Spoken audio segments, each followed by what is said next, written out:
Ash slowly opened his eyes. He had just woken up to a wonderful sleep. He attempted to sit up but instantly felt that there was an extra weight on his chest. When he glanced at his chest, he smiled seeing Elena cuddled over his chest, sleeping peacefully with a peaceful smile. Ash sighed in relief as he scanned her hotel room. He thanked Arceus that no one had discovered them sleeping in the same bed while he was shirtless and while she was wearing that kind of clothing. Ash scanned the room, trying hard not to disturb his goddess. He looked at the door to see Koyuki and Pikachu sleeping at the front of the door, barricading it. He smiled at how those two often helped them kept their relationship a secret. He then glanced at the window to see outside. He quickly noticed that it was still night time, so he glanced at the small clock to see the time. The time was 5:45 a.m. So I slept for 6 hours. Ash thought before glancing at the goddess beside him. Ash smiled as he glanced at her beautiful face before caressing it with one of his hands, tracing and memorizing every detail of her beautiful face. He then glanced at her body and blushed heavily. He still can't believe that she wore something like that while they were sleeping. She was currently wearing a very revealing and very sexy white nightgown. The nightgown perfectly fits her, showing off all her curves, and the silk was so transparent that he could see her undergarments that she wore under her nightgown.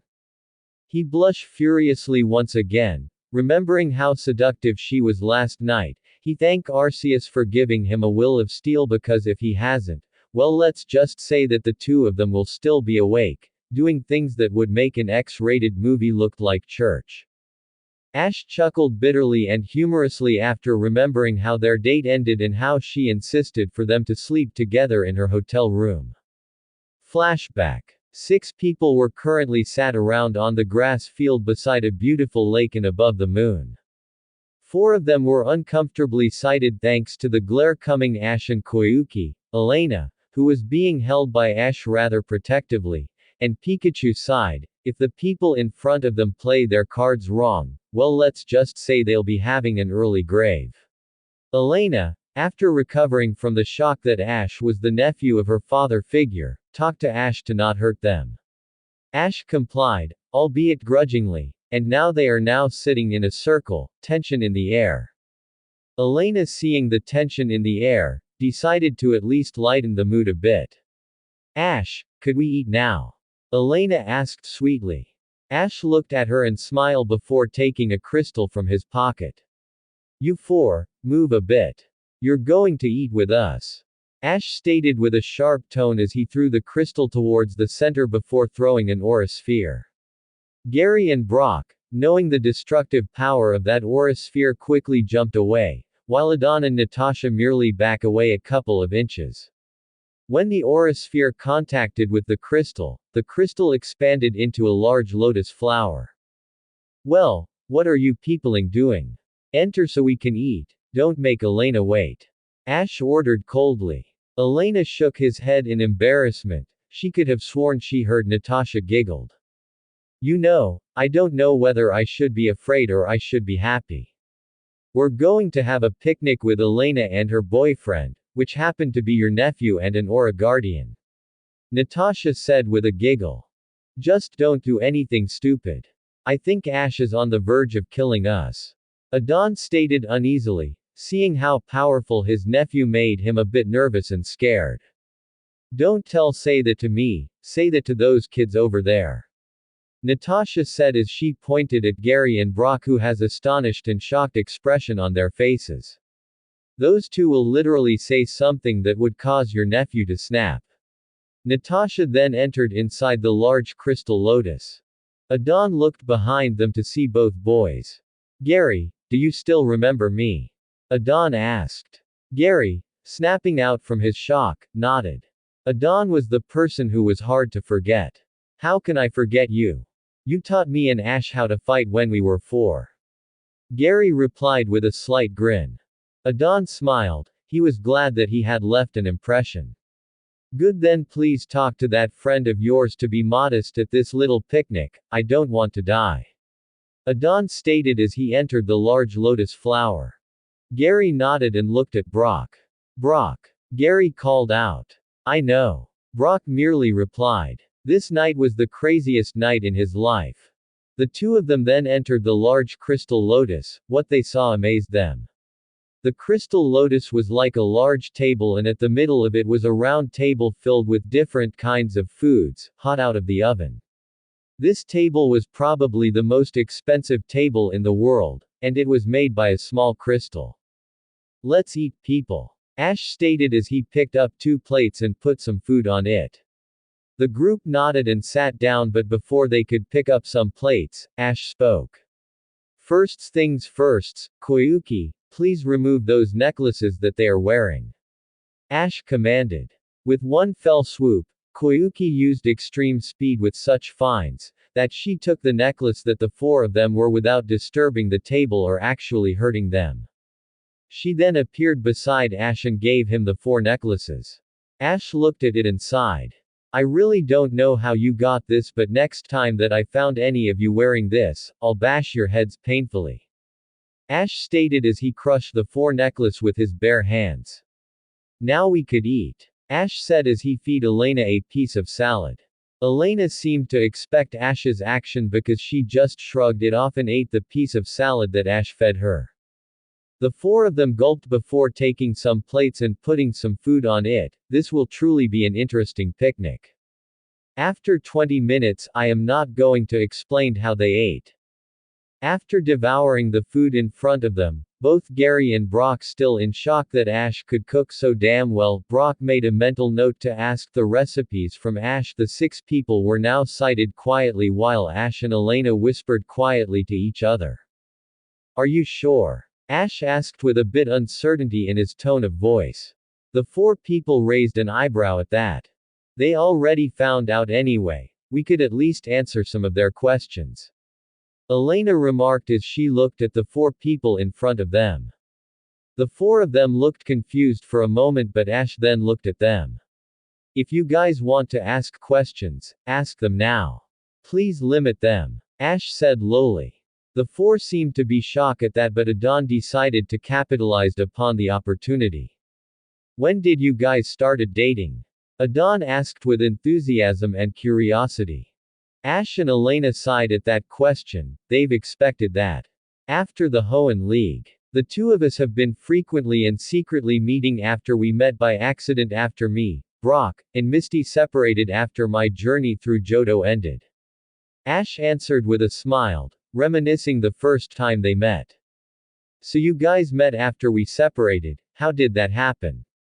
Brock asked, now remembering how the group first separated.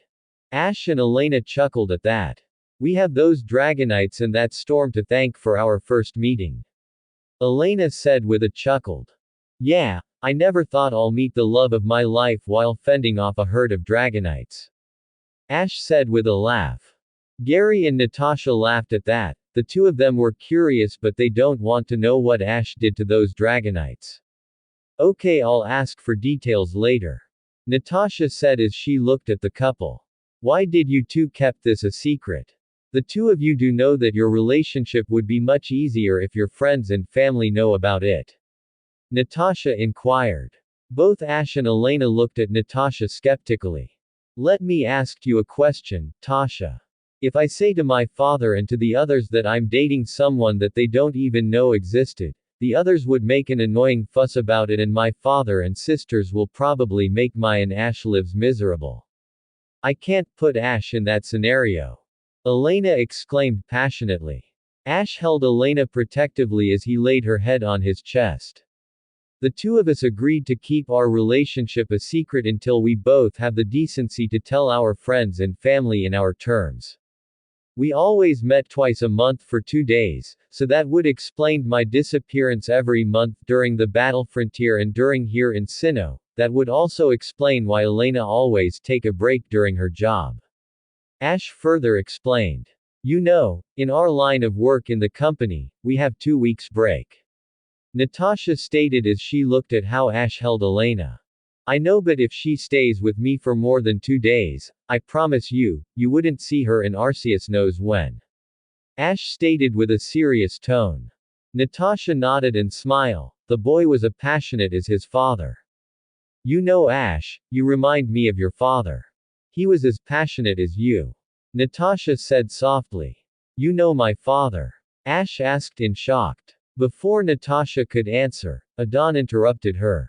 Yeah, we know him. He is my best friend after all, and he is married to my sister.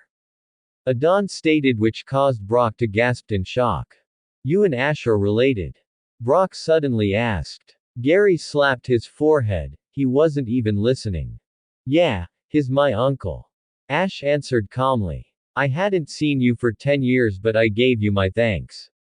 Ash said sincerely as he bowed at his uncle. Thank you for taking care of Elena when she was a child. Adon was taken back at that but just smiled and waved his hand. Don't thank me, I promised their mother to take care of her and her sisters. Their father was worthless after all. Adon said with a smile. I still can't believe that my two favorite men are related, and you two didn't even tell me. Elena said in disbelief. Ash hurriedly apologizes. Sorry, but when you first mentioned him to me, I wasn't sure if he was really my long-lost uncle. Sorry for not telling you. Ash said in apology. Not to worry, at least you don't have to ask him his blessing in the near future. Elena said as she dismissed that fact. Okay, moving on. When did you become an Aura Guardian, Ash? Gary asked all of the sudden. Ash's expression quickly turned serious. I can't answer that question. All I can tell you is that I began my training when we visited Cameron Palace, end of story. Ash said in a voice that does not leave any more conversation. Gary nodded in understanding, but there was still one question looming in his mind. Why did you become an Aura Guardian in the first place? Having this much power isn't like you, Ash. Gary inquired. He was probably the only one there who knew Ash for the longest, and with that said, he knew that Ash wasn't interested in power. Ash chuckled bitterly at that, which caused Elena to glare harshly at Gary. Gary was unnerved at that, glared and quickly changed his posture so that he could easily run if things get bad. You asked me the reason why I trained to use aura. The answer is simple, my answer is the person I'm holding right now. Ash said as he tightened his grip on Elena. I became an aura practitioner because I want to have the power to protect Elena when the time comes.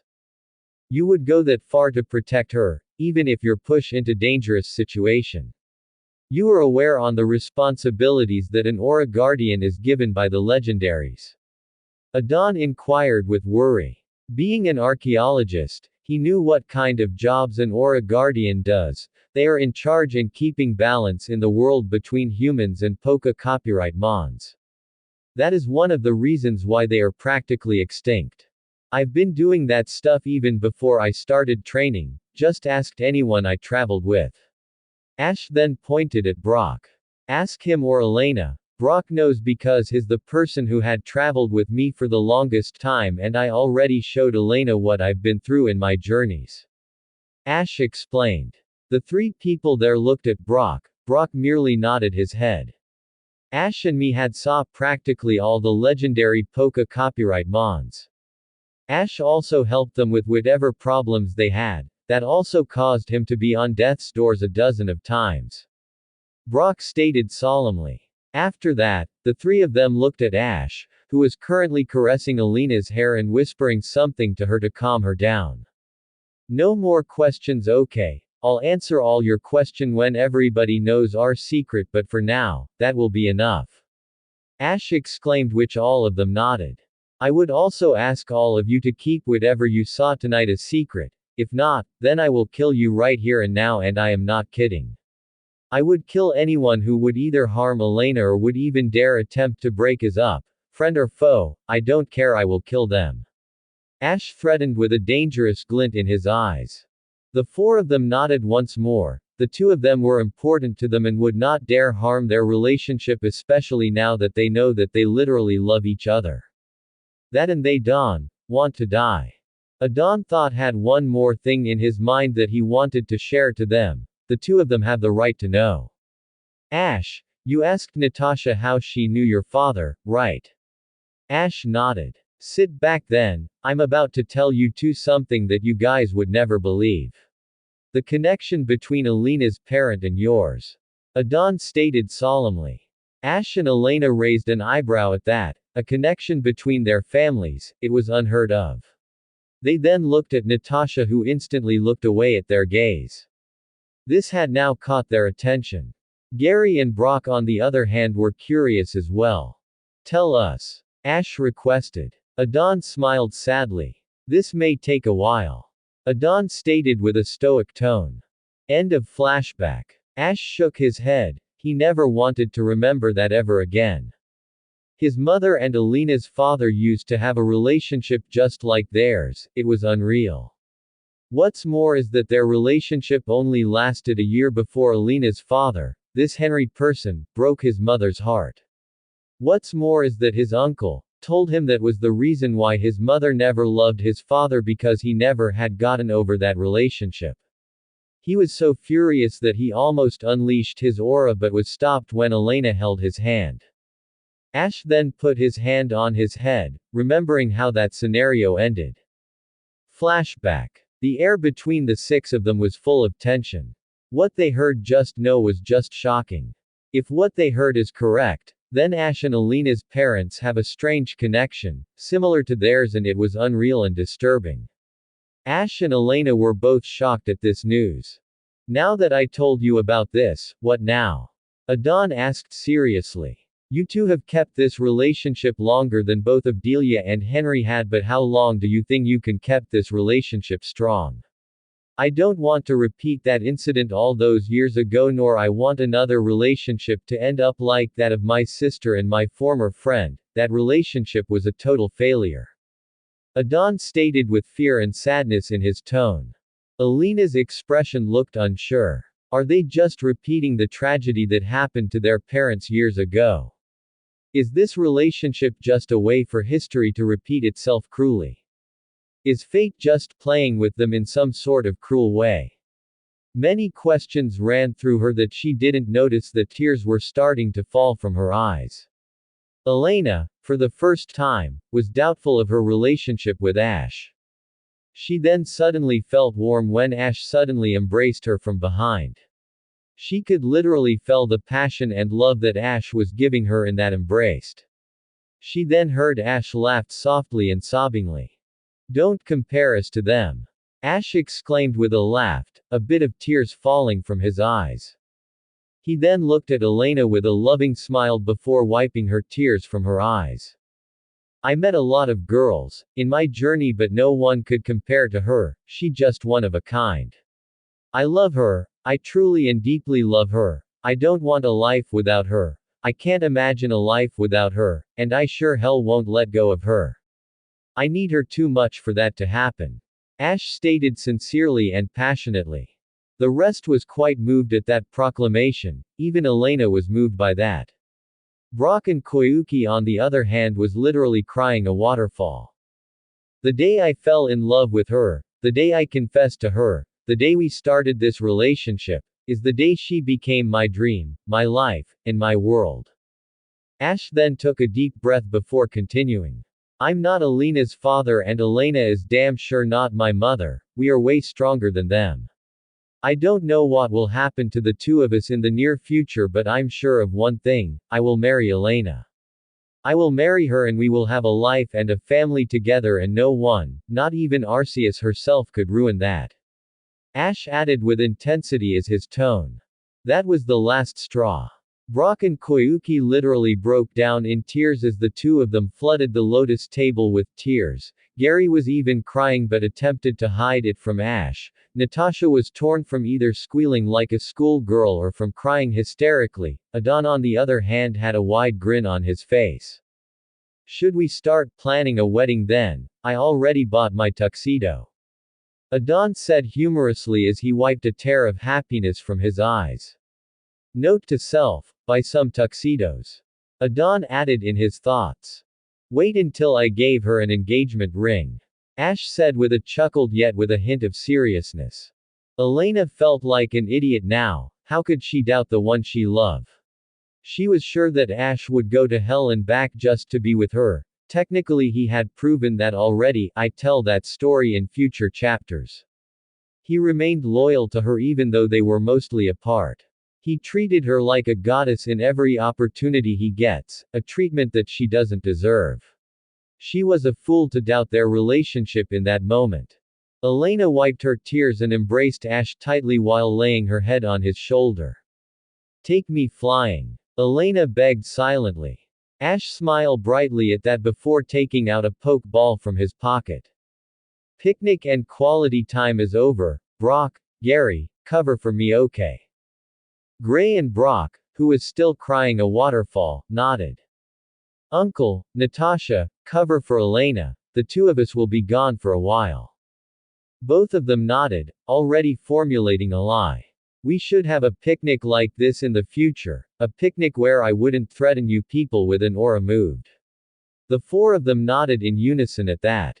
Ash then laid one of his hands on the crystal lotus before taking the aura which he gave the crystal to be sucked back to him, turning the lotus back into a crystal shard. It amazed everyone who still doesn't know how powerful Ash is. Ash then stood up while carrying Elena bridal style, and as Elena held on to him like dear life, he then threw a poke ball in the air, and with a flash, it unleashed his Charizard. Charizard, please carry Koyuki and Pikachu on your back and try to keep up. Ash commanded. Charizard grinned. This would prove interesting. He quickly picked up Koyuki and Pikachu before flying in the air, getting a head start. Are you supposed to take Elena flying? Why did you Charizard fly without you? Brock asked as he wiped the tears from his eyes. I'm taking her flying, but I'm not going to use any of my Poké copyright mons. She's referring to this kind of flying. Ash, with a grunt, let out a pair of elegant sky blue wings from his back, shocking everyone in the process. I'll fly with her using my very own wings. Ash said as he extended his wings to their full wingspan, 10 feet. I need to get drunk, really, really drunk. Adon stated with a disbelieving tone. What the hell? Brock and Gary shouted in unison. They just watched their friend sprout some wings. You're an aura prince. I thought they were only myths. Natasha exclaimed in shock. His a what now? Gary and Brock shouted in unison once again. Elena giggled at Ash's chest. She could already picture the looks on their faces, while Ash merely grunted. You, Ash said pointing towards Natasha. Explain to them what an aura prince is. I don't want to explain that to them. With that said, he took flight with Elena in his arms. End of flashback. Ash let out a soft chuckle at that. Those two would certainly ask more question later. He then looked at Elena one more time as she cuddled closer. As much as he wanted to be in this position for a while longer, he decided that it was probably time for him to go home. He knew that his mother was worried about him. He was also feeling a bit nervous. If someone see them in this position while wearing this type of clothing, let's just say it will be pandemonium. Ash tried to remove himself from her, but Elena quickly held him closer to her. One more hour, Ash. Elena said with a sleepy tone. Ash chuckled softly at that. As much as I want to, I need to go to the house that I'm staying in. My mother and friends are worried about me for sure. Ash said with a soft chuckle. Don't care, sleep some more. Elena said groggily. Ash sighed. This was not going anywhere. Come on, Elena. You know how much I want to stay like this with you, but what if someone see us like this? This may ruin their view on you. Ash said, trying to reason. Don't care. Elena said softly as she cuddled closer to him. Ash sighed once again. Come on, Elena. You know my mother would throw a fit if I'm not home this morning. Ash once again reasoned. So what? Elena once again said as she opened one of her eyes to look at him. Come on, Elena. I have to take a shower in the next 5 minutes before I leave. Ash whined with a cute pout. Elena looked at Ash with a mischievous glint on her eyes, a glint which Ash's miss. Okay. Elena merely exclaimed as she shifted her position so that her head would not be on Ash's chest. Thanks. Ash said as he stood up and headed towards the shower room. No, thank you. Elena whispered mischievously. Scene change. Ash let out a sigh of relief as the hot water touched his body. It was the thing he needs after a great date and an emotional night, all in the same night. As Ash enjoyed his time on the shower, he didn't hear the door being carefully opened and the shower curtains softly opening and softly closing. Ash turned off the shower and reached towards a bar of soap when he noticed that there wasn't any. Huh, I could have sworn I put a bar of soap here before I started my shower. Ash stated in confusion as he looked around for the bar of soap. Are you looking for this, Ashy? A familiar voice asked in a sing-song manner. Ash froze at that all too familiar voice. I dare not look behind me. Ash exclaimed in mock agony and with a light blush as his body turned around unconsciously. Elena then leaned upward and nibbled on Ash's ear, causing Ash to blush some more. You don't have to worry about that, you should worry about me wanting to ravish you. Elena whispered seductively as she reached for the shower handle, turning on the shower once again. The bathroom was once again filled with steam, covering every inch of the bathroom. Ash planned his shower to merely last for 10 minutes, but with Elena with him, doing things that can't be described by words, the shower lasted for an hour and a half. P.S. They did not have sex, you bloody perverts. Scene change. That was the most relaxing shower I ever had. Elena exclaimed as she dressed herself with a tight t-shirt, jeans, and a jacket to cover her upper body. Ash was the only one who had the right and the privilege to see her figure and body. Next time that we take a shower together, please don't do those things. I was so close in raping you. Ash exclaimed in anxiety. Elena giggled at that. Okay then, next time I'll just give you a strip dance while massaging your body with soup. Elena said seductively and slyly between her giggles. Ash let out a groan of mild frustration as his faces once again blushed furiously. He was going to have long chat with his uncle on the things he taught Elena and was going to beat the shit out of him for teaching her how to be so good in seducing. Ash then walked towards her and kissed her tenderly in the lips, which Elena returned full-heartedly. They'd been through a lot last night and this kiss soothed them both, reassuring the two of them of their future together. After a minute of kissing, Ash and Elena pulled back. Ash then gently caressed Elena's cheeks with his hand, which caused Elena to take Ash's with her two hands and gently pressed it on her cheeks as she gently rubbed her cheeks to his tender hand. This reminds me on the first time we slept together in the same bed. I regretted leaving you alone in that bed. Elena said as she remembered the first time they slept on the same bed together. Don't remind me, I've never cried more than on that day. Ash said bitterly. But it's okay, I forgave you because now, you never leave my side anymore. Ash exclaimed with a chuckle. Yeah, I will never do that again. Elena said with a giggle. With that said, Ash embraced her quickly and lightly before picking the still sleeping Pikachu and jumping off towards the window, but not without saying a few more words to Elena. I'll see you later. Ash said as sprout his wings and flew off, with Pikachu still sleeping on his shoulders. Most definitely. Elena whispered under her breath. Scene change. Brock and Gary groaned once again for seemingly the 100th times this morning. The two of them were currently being interrogated by the girls because they came home without Ash last night. They sighed in unison again. They promised Ash that they would keep his secret a secret, and that is what they're going to do, for the sake of Ash and Elena's love and their friendship to Ash. That, and Ash will go all Aura Prince on them, killing and erasing them from existence. They shudder at that, remembering how Natasha described an Aura Prince. A being of power capable of destroying anything on its path. The voice of Natasha echoed into their minds. They shudder once again after remembering that. Their thoughts were snapped back into reality when a loud smacking sound came in contact with a table.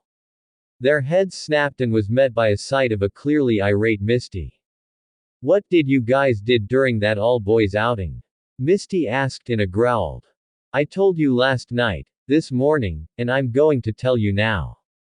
We roamed aimlessly around the town, seeing some sights, eating some food, moderately drinking some wine, and pulling Brock off some ladies, that earned Brock a light whack on the head by Max and earned Gary a glare from Brock. And Ash just said that he'll go for a midnight walk with Pikachu and not expect him to go back here because he was going to train his Poké copyright mons. Gary said in frustration. He was getting tired in repeating the same lie over and over again.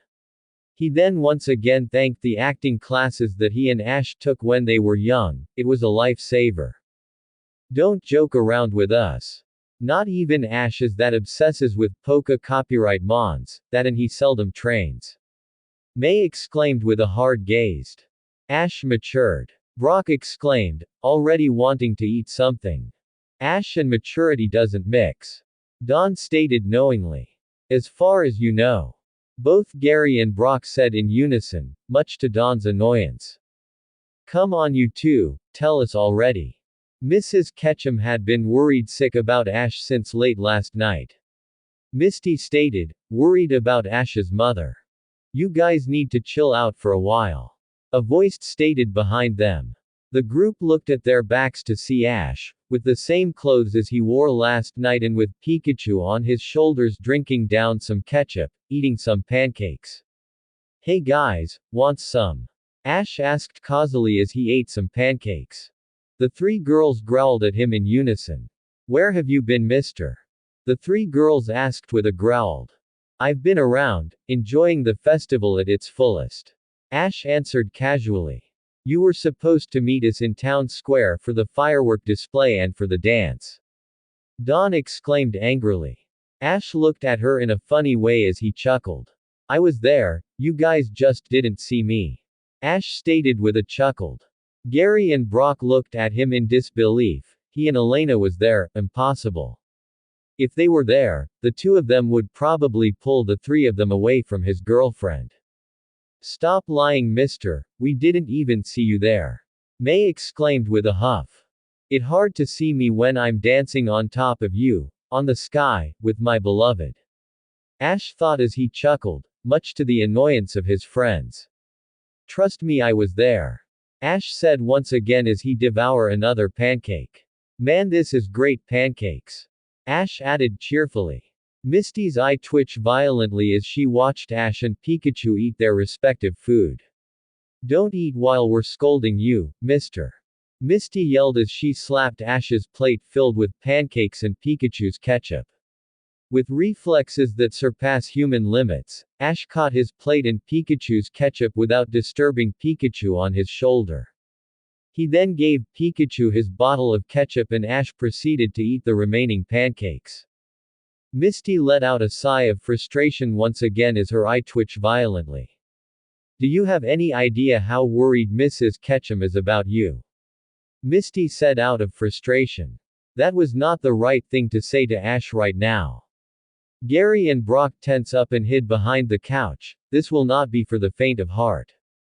Are you even listening, Toa Aaa? Misty didn't finish that statement when a fork suddenly flies through her. Missing her by a mere millimeter, the fork landed on the wall, creating a crack on the surface of the wall. Misty was startled. That was close. Hey, what was that for, Ash? May asked, surprise in Ash's sudden action. Yeah, you could have seriously hurt someone with that. Don exclaimed harshly. Ash then looked at them with a cold, piercing glare, which made the girls flinch. May have seen that stare before and it was even scarier than before. Don't speak about my mom to me for a while, okay? Ash said with a cold gaze. He then walked past them and head upstairs, leaving three scared girls in the process. That went well that I have imagined. Gary mumbled under his breath. Yeah, I thought Ash would start throwing aura spheres.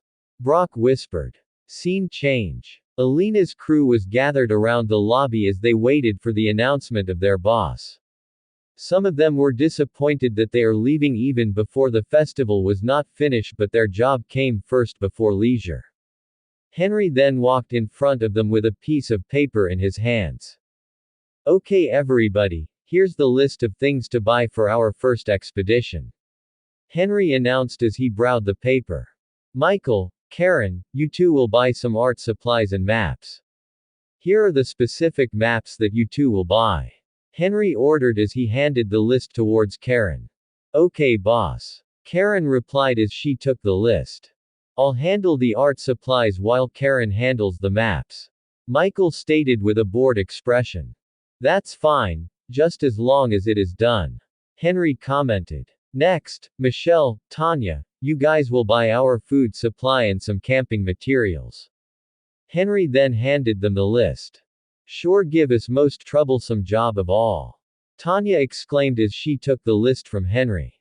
Deal with it. Adon stated with a chuckle. Yes, deal with it, now for the next to AA. Henry was abruptly interrupted when Natasha took the list. Let's just get these over with so we could go on with our lives. Natasha stated. Neil, Justin, you two are in charge in our mechanical supply, here's the list. Natasha then threw the list which Neil caught. Henry, I don't care if you're still in a hangover, you are going to buy this climbing equipment and if you disagree, I'll kick your ass. Natasha threatened as she threw the list towards Henry's face. Me, Adon, and Elena will buy the digging supplies. Natasha concluded as she handed the list to Adon. The crew looked at her with a bewildered expression, she seems overly excited. Natasha took notice the attention of the crew was out into her and looked at them with a gaze that only she could give. What the hell are you waiting for maggots, moved or I'll bite your heads off. Natasha screamed which caused everyone, but Elena and Adon, to mobilize. Natasha smiled as the crew disappeared. Now that's done, Adon we're going. Natasha ordered as she walked towards Elena and smiled at her.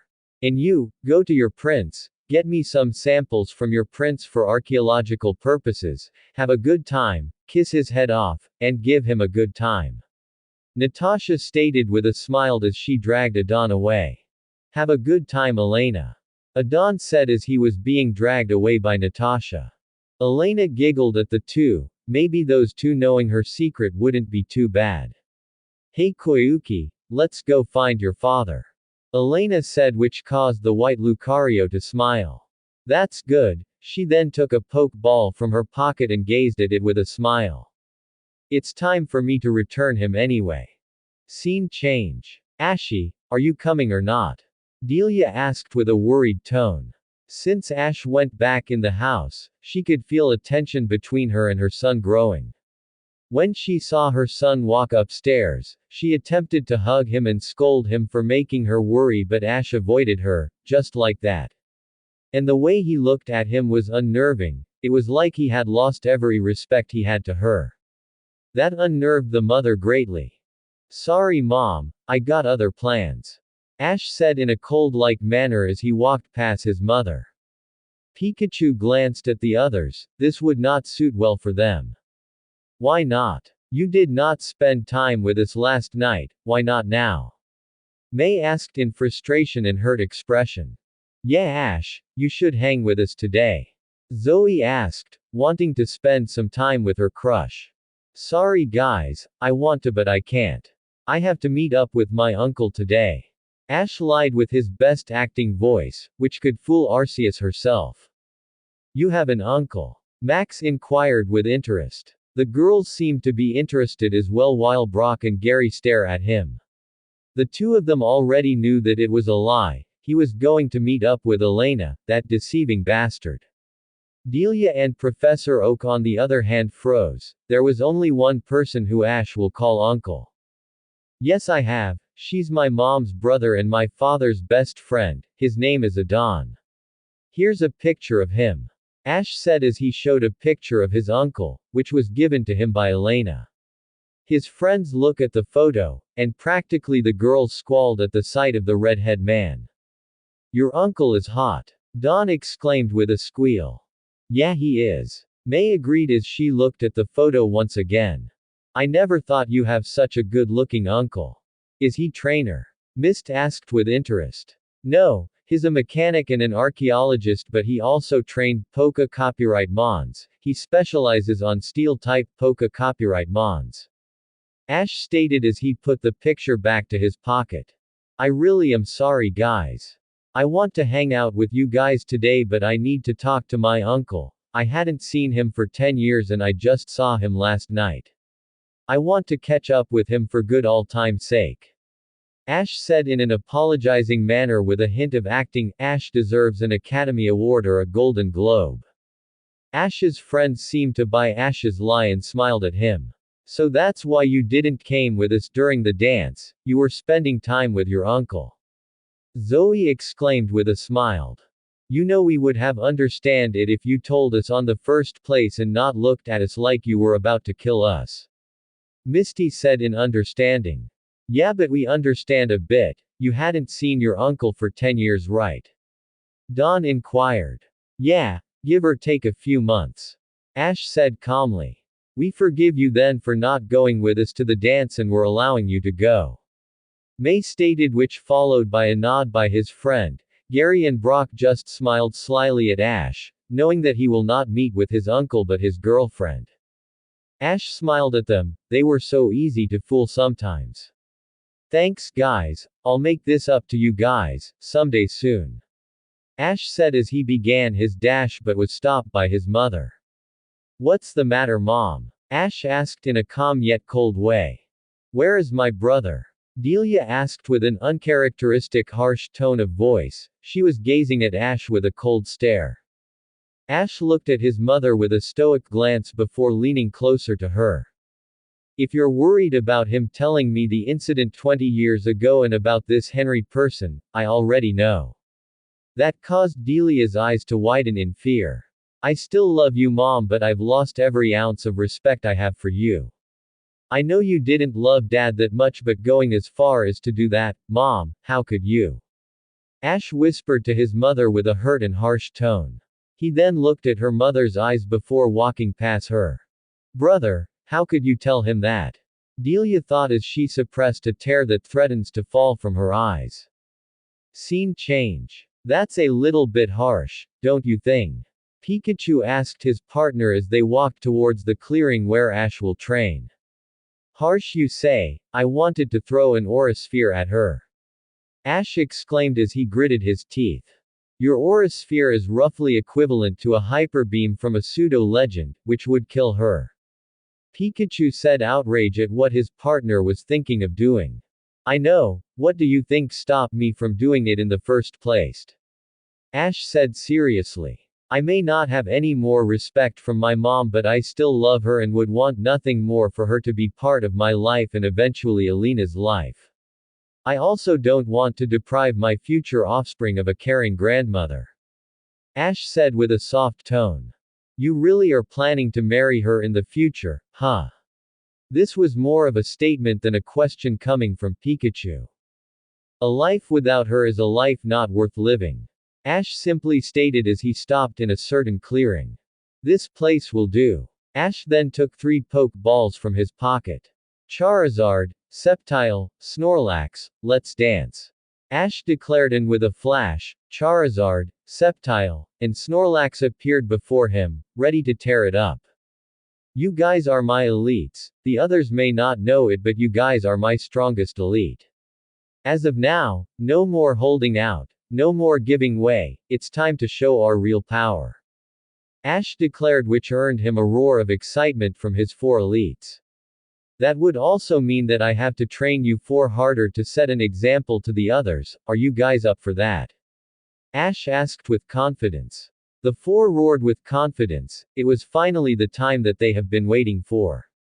Ash smiled as he removed his black coat. Let's rock then. Ash said as he went into a fighting stance. You won't rock without me, right? A familiar voice said as she appeared at the clearing. Ash smiled as he looked back to see Elena and Koyuki approaching. Never, Ash whispered as Elena gave him a welcome kiss, which he returned wholeheartedly. I never expected you today. I thought your dad would give your crew and you some errands to run. Ash asked, but was greatly glad to see her. Let's just say that 2 certain people help run my errands. Elena said with a giggle. Ash smiled, making a mental note to thank his uncle and Natasha. You don't mind if I train with you today, right? Elena asked as she took 5 poke balls from her pocket. Not at all. Ash answered with a smile. Ash's Poke copyright mons also let out a roar of approval. Koyuki smirked at them. It's time to kick some ass. Elena smiled. It has been a long time since she and Ash trained. Elena then throws 5 poke balls in the air. Let's go, my friends. With a flash, a Shiny Empoleon, a Salamence, a Metagross, a beautiful melodic given to her last night, and a Bastiodon, the 5 Poke copyright mon roared at their trainer and her lover in respect and admiration. The 4 Poke copyright mons then looked at the new melodic, whom quickly wrapped herself to their mistress. They could already tell that she was Newa AA and very powerful. The complete team +1. This is going to be great. Ash then looked at his elites. Guys, be wary of each and every one of them. Elena might not be a trainer, but if she is, she has enough skills to be part of the Elite Four. Ash said, prideful of his lover's skill. Pikachu already knew that and nodded while the 3 merely looked at them with a glint of excitement. Elena's Poke copyright mons let out a roar of thanks as they bowed to Ash. Being complimented by a prince was one hell of an honor. Koyuki on the other hand smiled. It's time to make her father proud. Elena giggled at Ash's compliment and how happy her Poke copyright mons was to the compliment being given by an aura prince. She then took another poke ball, a pure black poke ball, and gave it to Ash. Ash, she's ready, Elena said as she extended the poke ball to Ash. Ash grinned from ear to ear. His 5th elite was finally ready. Thank you for training her for my part, Ash said as he took the poke ball from her hands. She's not a hassle. She miss you so much that it sometimes make me want to kill her. Before I forget, don't worry, no one had seen me training her, Elena said with humorous tone. Ash chuckled at that as he looked at his elites. Pikachu, knowing what kind of Poke copyright mon was inside the poke ball, took a step back. Guy, meet my 5th elite. Ash then threw the ball in the air and with a flash, a Poke copyright mon appeared that caused the temperature to drop considerably. Ash's Poke copyright mon looked grim. Of all the Poke copyright mons possible to become their trainer's 5th elite, why does it have to be a 7 feet, pure silver, white eyes, maliciously looking, Gengar? Welcome back, old friend. Ash welcomed her, which caused the Gengar to embrace him tightly and childishly, much to Elena's annoyance. Scene change. That was a good training session, Ash commented as he and Elena watched the sunset together, with Ash lying on top of the grassy ground and with Elena lying over him. Their Poke copyright mons were all asleep. Even the energetic and powerful Pikachu and Koyuki were napping near them. Yeah, my Poke copyright mons can't keep up with you anymore, Elena complimented as she glanced at her boyfriend's elites. I know, the only Poke copyright mons that kept up with them are Empoleon and Salamence, and the only Pokemon that had even beaten them is Koyuki. It isn't surprising though, Ash said as he watched the sun slowly setting. It was to be expected, Ash. My legendary sister helped me train those 2, Elena said with a laugh. Although, I'm a bit surprised that Gengar could kept up with your orders and your Poke copyright mons. I thought she would to get used to your Poke copyright mons and your style. But there she is, laughing at Snorlax as she sleeps, Elena remarked as she watched Ash's Gengar laughing like a psycho as she sleeps. I was her original master. Maybe that's the reason why she easily adapts to my Poke copyright mons and my style, Ash guessed with a shrug. But the credit goes to you, you trained her amazingly, Ash complimented as she kissed her forehead as the sign for thanks. Elena giggled at that as she cuddled closer to Ash. I still can't believe that you only lend her to me for training and for me and her to get along, Elena said in disbelief. What do you expect? The first time you guys met, she almost put you on nightmare because she saw you kissing me, Ash said in humor. That and your training style fit her well, Ash added. Elena let out a sigh. He was right, that little bugger does fit well in her training style. Ash, could we stop talking about our Poke copyright mons for a while and just enjoy each other? Elena said with a blush. Ash smiled as he rolled around so that Elena was beneath her. Ash then looked at her with a lustful gaze. Sure, I'll enjoy you. Ash said with husky tone as he hungrily captured her lips and mouth. You'll enjoy me, I think it's the other way around. Elena thought blissfully and lustfully as she drowned herself to Ash's tender kiss. Scene change. Elena groaned annoyingly as she looked back at Twinleaf Town. She wants nothing more than to just stay in that town for just one more day to watch her Ash battle, but unfortunately, she has a job to do. Elena once again groaned in dismay. Hey Elena, you seemed sad somehow. Natasha inquired as she looked at her secretive friend. Yeah, for someone who had spent her entire morning and afternoon with the person she loves, you seem depressed. Adon added as he piloted the jet plane. Elena sighed at the two of them and glared at Natasha.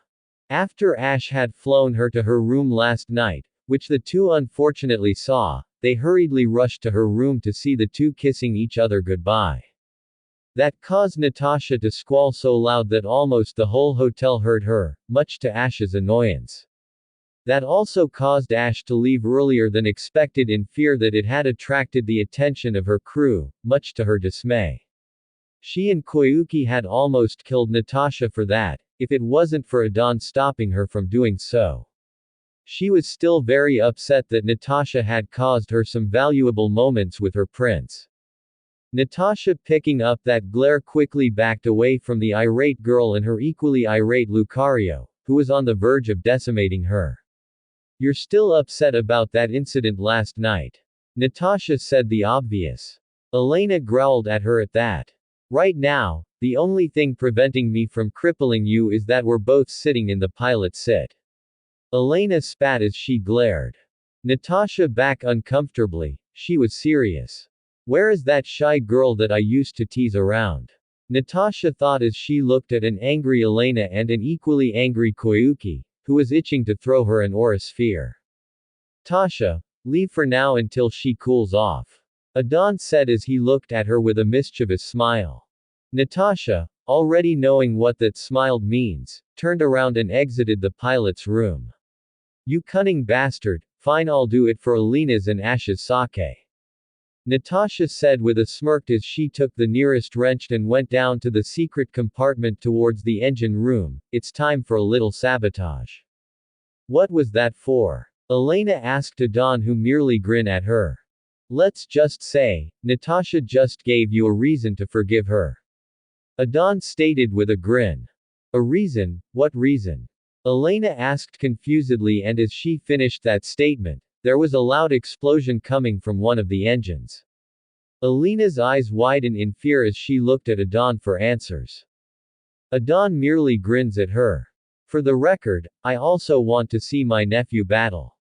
Adon stated as he carefully landed the jet. Elena chuckled softly. Scene change. Ash looked at the sky as he and his friends walked towards the field where the little tournament is going to be held. He was trying to ignore Barry's annoying tantrum that he would win this tournament and earned the right to face his father, which shocked Ash. Who would have thought that the loudmouth's father is a frontier brain? Hey Ash, what posses you and decided to have a wardrobe makeover? Barry asked, finally noticing Ash's major wardrobe improvement. Ash merely looked at his rival with a bored expression. I don't know, this look is just good on me. Ash said with a bored tone. Really, or you just change you looks to impress your pretty friends? Barry said in a teasing manner, but also caused the girls to blush as well. That was a possibility. Gary and Brock on the other hand just pity their ignorance. Huh, did you say something? Ash said with an uninterested impression. That gesture seemed to mildly annoy Barry but managed to keep his cool. Okay wise guy, I do hope that you could manage to win until you battle me again, and this time Barry was interrupted by Ash. You mean this time I'll beat you again like the last time we battled, only this time, more easily. Ash said without even looking at him. That's Noda. That's exactly what mean. Thanks for the motivation, Barry. I promised I'll kick your Jibaroni, candy, ass in 5 moves. Ash said with a chuckle as he walked away. He felt 3 familiar auras in the perimeter. Barry was now irritated at what Ash said. Get your ass here, mister, and let's battle. It was already too late. Ash had left the group. Hey Brock, does this happen a lot here in SHINO? Misty, May, Max asked as they watched the temper tantrum of their new acquaintance. You have no idea. Brock and Don both replied. Scene change. You guys should not have destroyed an engine that was a bit too much. Elena stated as her salamence flew towards the town. You want a reason to watch the little prince of yours battle, I just provided the means to do so. Natasha exclaimed with a relief sigh. She was finally back on Elena's good side. That's go and all, but do you really have to smash the engine that badly? I have to buy 5 different parts to fix the damage. Adon whined as he looked at the blueprints of the damage. You didn't tell me what parts one shouldn't smash, so I just smashed things at random. Natasha reasoned with an apologizing smile. If it weren't for the fact that we're on top of a dragon, I would have slapped you right now. Adon exclaimed in annoyance. You won't do that to an old friend. Natasha said with matching puppy dog eyes. Don't tempt me, woman. Adon said, clearly upset about the damage. You two calm down, I'm about to land. Elena said as she ordered her salamence to land on the secluded area near where the tournament is being held.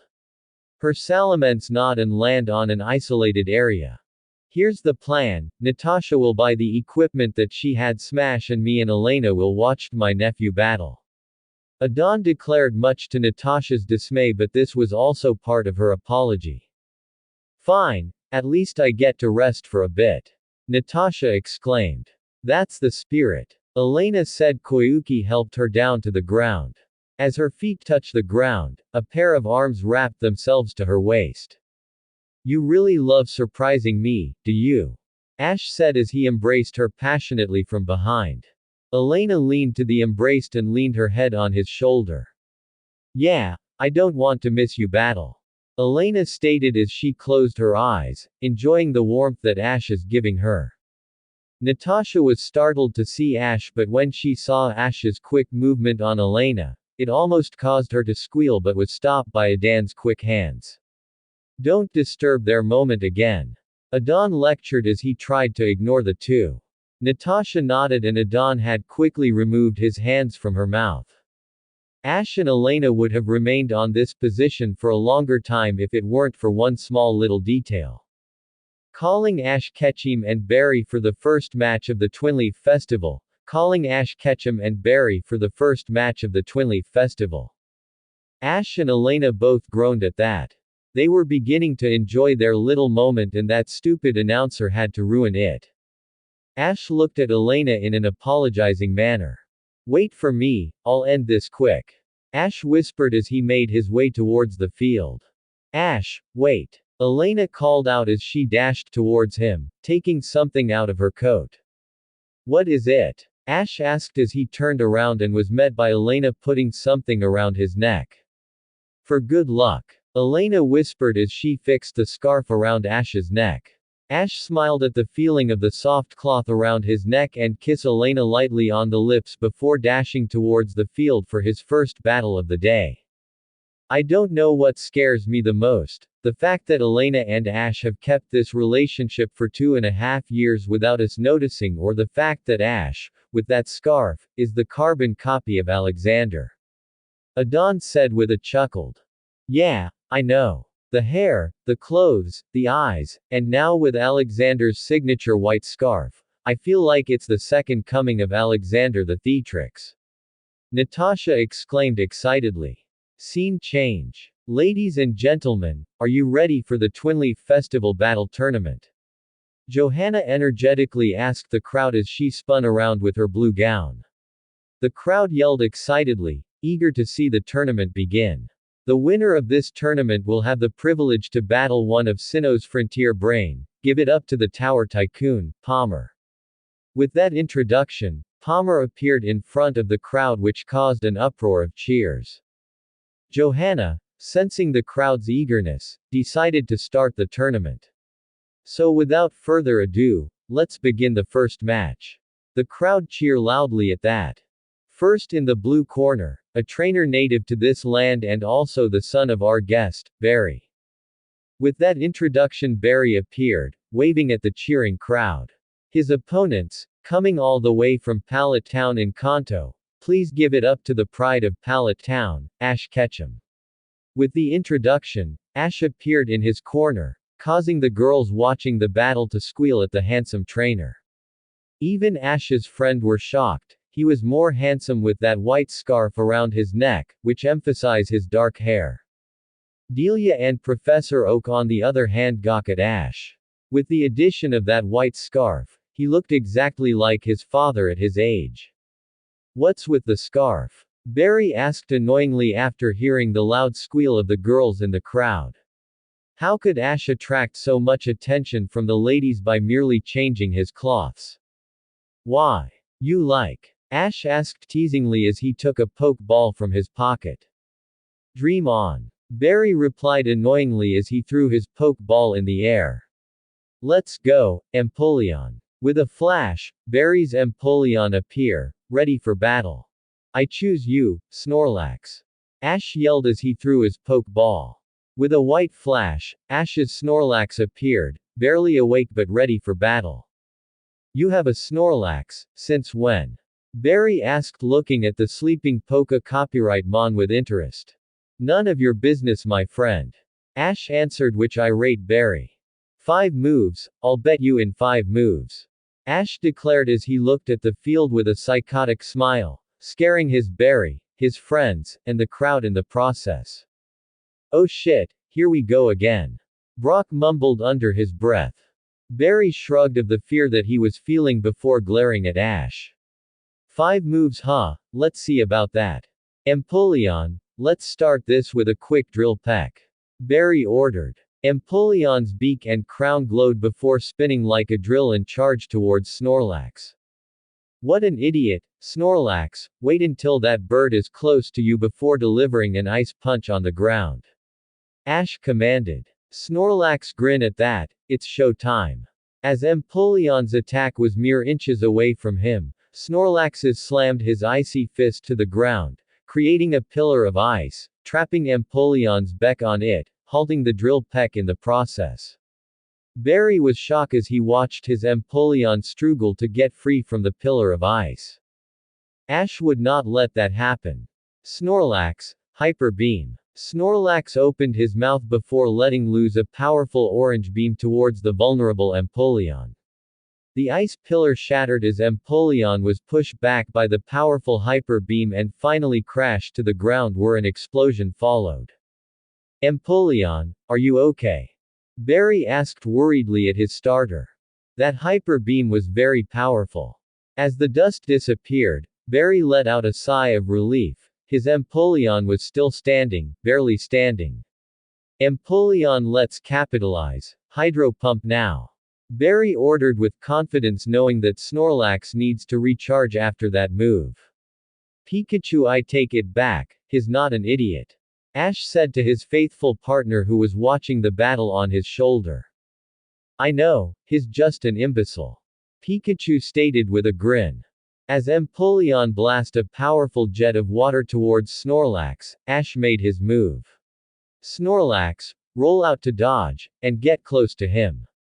Ash commanded. Much to everyone's shock, Snorlax curled itself into a ball and rolled rapidly to dodge the incoming jet of water. How is that possible? Your Snorlax didn't stop and recharge.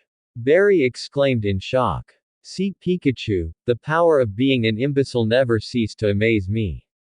Ash said as he conversed with Pikachu. Pikachu replied by nodding. Barry gritted his teeth, hearing that insult. Empoleon, continue blasting that Snorlax with Hydro Pump.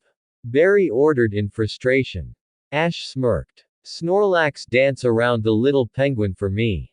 Snorlax did as he was commanded and dodged every blast of Hydro Pump that was headed his way. Barry watched in frustration as his Empoleon's attacks were dodged skillfully and gracefully. This is not going anywhere, Empoleon Hydro Cannon. Barry ordered in frustration. Empoleon, feeling a bit drowsy of its constant attacking, launch a compress ball of water towards Snorlax. Like I say, an imbecile to the end. Oz whispered with a grin. Snorlax, dodge the Hydro Cannon by rolling low and dive to give that Emperor a royal focus punch, uppercut style. Snorlax did what he was told and rolled his body under the compress ball of water before diving towards Empoleon and giving the Emperor Poké Copyright Mon a strong punch of the beak, causing it to be propel upwards. Empoleon. Barry yelled as he helplessly watched his Poké Copyright Mon helplessly grab a hold of Empoleon and used headbutt, then follow it up with body slam.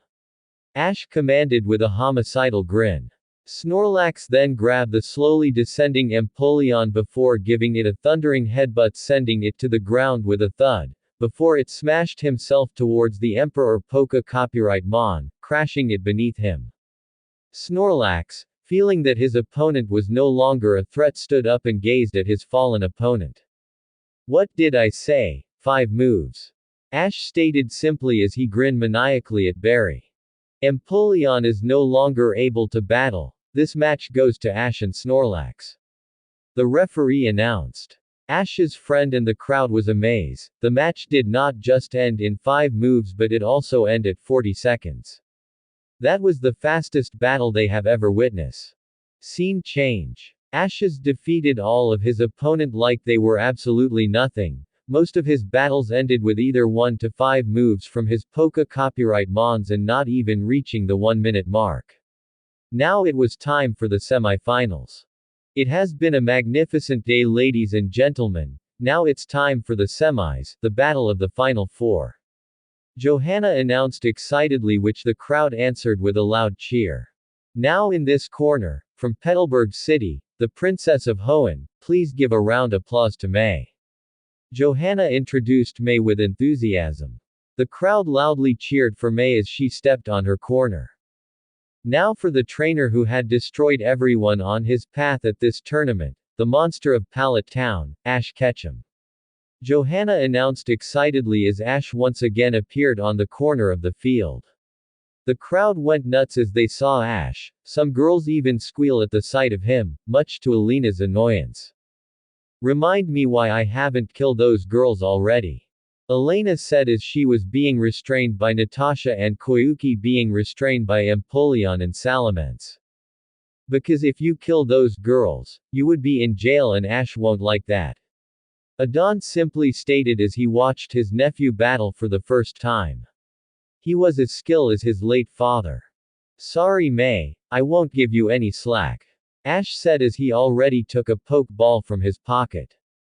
I don't need that, Ash. May strongly stated, but in the inside, she was shivering. I don't know what possessed Ash, but it looks like he really became a one-man destroying machine. May thought as she suppressed the shiver as she looked at Ash's game face, which include a homicidal smile. Sceptile, I choose you. Ash said as he called out his Sceptile. Sceptile appeared on the field and put a twig on its mouth, grinning like mad as his trainer. May shudder at seeing the two smile like that. Blaziken, on stage. May called out, as she calls her strongest Poké Copyright Mon. The Blaze Poké Copyright Mon appeared and grinned at her old rival. Ash looked at Blaziken and smirked. She may be in a high level, but Sceptile is just stronger. He smiled. Maybe he could give me May 1 hit and end the battle with 1 hit. Hey May, I'll give you 1 free. Ash announced, much to the crowd and May's surprised. What? May asked, confused at that. You heard me. I'll give you 1 free hit on Sceptile, and if you don't knock him down with the hit, then I'll end this battle with 3 moves. Ash stated confidently. May was offended by that and was about to speak out, but Ash interrupted her. Just do what I say. I'm giving you 1 chance to beat me, I suggest you take it. Ash said with a cold gaze at May. May flinched at that gaze and decided to just do it. This was her only chance to actually beat Ash. Blaziken, brave bird attack full power. May ordered. Blaziken nodded and dashed towards Sceptile as her body burst into flames. She then extended her arms which caused the flames to disappear and was replaced by a blue aura. She then slammed into Sceptile. Sceptile let out a low groan as he caught Blaziken with little effort until she stopped on her tracks, shocking May greatly. She should have hit me with a more powerful move, Ash said with a disappointed sigh. Ash then grinned. Oh well, her lost. Sceptile, throw Blaziken away and charged an energy ball. Ash ordered. Sceptile then throw Blaziken all the way to the other corner of the field before forming a green ball of energy between his hands. Blaziken, don't let Sceptile throw the attack. Use Blaze Kick before Sceptile launched it. May ordered in panicked. Blaziken then charged at her opponent, her right foot covered in flames. Who the hell said Sceptile will throw the attack? Sceptile, swallow it. Ash commanded, which caused everyone to look at him strangely. Sceptile on the other hand merely grinned as he ate the energy ball on his hands. The effect was instantaneous. As Sceptile swallowed the energy ball, a green aura of energy exploded on its back, giving him tremendous energy. Let's start attacking with Leaf Blade. Ash commanded. Sceptile's wrist glowed light green as it extended and formed into two large blades. He then charged towards Blaziken in an amazing speed. May, seeing the speed that Sceptile was attacking, panicked. Blaziken, overheat quickly. May ordered hastily. Blaziken quickly cancelled the blaze kick and her body turns bright red before releasing intense white flames towards Sceptile. Sceptile grinned at that attacks as he blocked the attack with one of his leaf blades, cutting the intense fire in half as it continued his way towards Blaziken. As he continued to cut the attack in half, he had finally reached Blaziken and used his other leaf blade to give Blaziken a vertical slash on the left shoulder which caused her to go flying because of the sheer power of the attack. End this with solar beam. Ash ordered. Sceptile then fired a powerful beam of light towards Blaziken, without even charging that attack. The attack hit Blaziken dead on, which caused Blaziken to crash to the ground. As the light disappeared, Blaziken could be seen, already knocked out. That's that, Ash said in a whisper as Johanna announces him as the winner. Scene change. It's time for the final match, to determine who will face Tower Tycoon Palmer. These two don't need any more introduction, so let's start with the match. Johanna announcement as the match got underway. This brought back memories, Ash remarked as he summoned his Charizard. Yes it does, Misty said as she summoned her Gyarados. Like I said to May. I won't give you any slack nor any chances to even hit Charizard. Ash stated with a smirked. TCCH, like I need it anyway. Misty said with a confident tone. Ash had become stronger than I have anticipated, but I could still beat him. Misty thought as the battle began. Gyarados, Hydro Pump now. Mist ordered. The large behemoth roared before sending a jet of water towards Charizard. I'll just end this with 2 moves. Ash whispered under his breath. Charizard dodge. Charizard took the sky and dodged the Hydro Pump with ease. Don't stop Gyarados and keep on firing those Hydro Pumps. Misty commanded. I can't give Ash the opportunity to attack. Misty thought in caution. Gyarados then fired multiple Hydro Pumps towards Charizard, whom dodged them with ease. She's not giving me any opening to attack, smart yet dumb at the same time. Ash thought with a frightening grin. Charizard, fly in low altitude. Ash commanded. Charizard nodded and flew closer to the ground, approaching Gyarados. Don't let him get near you, Gyarados, flamethrower. Misty ordered calmly. Gyarados once again roared as she let loose a stream of fire towards Charizard. I never thought Misty will use the attack that I needed to end this, her lost. Ash whispered with a smile. Charizard, let's use the flames as our advantage, formed an air slash around your body. Ash ordered, surprising everyone in the crowd. Charizard merely rotate in mid-air, forming a ball of wind around him. What shocked the crowd even more is that large version of the air slash didn't even cut the attack in half but rather, it sucks the flames onto the ball of wind turning it to a large ball of fire. The ball of fire was then launched towards Gyarados. Use hydro pump on the ball of fire, now. Misty ordered hurriedly seeing the large fireball. Gyarados launched another jet of water towards the large fireball, cancelling the two attacks and also causing a fog of steam. Predictable, Charizard, you know what to do. Ash simply said as his grin became wider. Gyarados used Aqua Tail to blow the steam away. Misty ordered frantically, not seeing an overly powered dragon made her nervous. Before Gyarados could use that move, she screamed in pain which caused Misty to become frantic. Gyarados, what's happening? Misty asked in worry about her large friend. Misty, it's over. Ash yelled in the same moment as Gyarados fell to the ground, out cold. As the steam cleared, Misty could see Charizard, his claws glowing with electricity. Scene change. Ladies and gentlemen, it's time for the final match between Tower Tycoon Palmer and the monster of palette, Ash Ketchum. Johanna announced, causing the crowd to cheer in excitement. I really have to make my matches with my elites a lot longer. I really don't want to be called the monster of palette for the rest of my career. Ash mumbled uncomfortably on his new nickname. Pikachu chuckled lightly at his partner's new nickname, it was strangely fitting. Hey Ash, are you ready? Palmer asked as he eyed the young trainer with caution. The kid and his Poké copyright mons were truly monstrous. Sure, if you could help me change that nickname that Johanna gave me, it's very inappropriate for me. Ash said uneasily as he smiled at his opponent. Palmer chuckled at Ash's face. Why would you want to change it? It's quite fitting if you asked me. Palmer stated humorously. Right, can we just start this already? The sooner this is done the sooner I can talk to Johanna on giving me that name. Ash said as he gazed at his opponent. Sure, why not? I do have a meeting with Scott after this. Palmer said with a grin. Guest first then. Ash said as he gestured him to release his Poké copyright mon. Why, thank you Ash. Palmer then threw a poke ball towards the field. Help me my friend. Palmer said as he called out his Pokémon and with a flash, a giant Rhyperior appeared in front of Ash. The crowd gasped at the hugeness of the Poké copyright mon in front of them but Ash merely looked at it uninterestedly. Hey Pika, how long could you control the dark spark before it spirals out of control?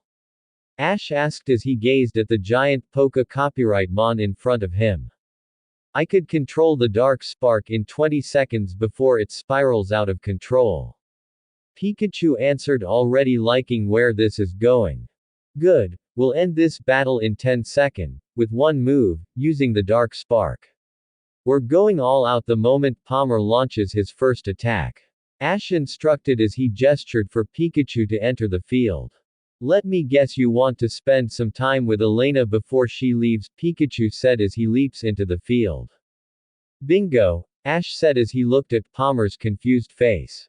Ash, you do realize that save it sir, I know the decision I made and it's the right one. Ash said to Palmer with a confident and a psychotic grin.